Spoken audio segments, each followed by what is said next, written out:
Well, it's July 23rd, and it's a rainy day.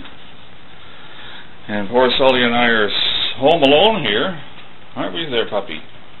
And we can't go out because it's raining. So what do we do on a rainy day? Well, what we do is we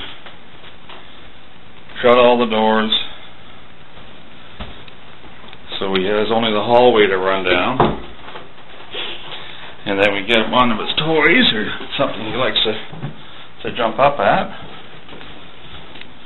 And as long as I have a coffee on hand, I'm going to sit down. And this is what we do all day long.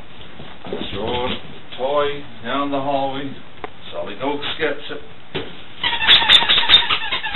Awesome, Sully.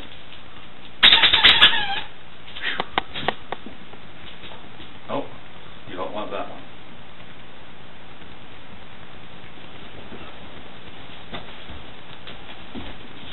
Come on, Sully. Give me that. Give me. And then we're going to throw it down the hallway again. And Sully gets it. And brings it back. And that's what we do hour after hour after hour.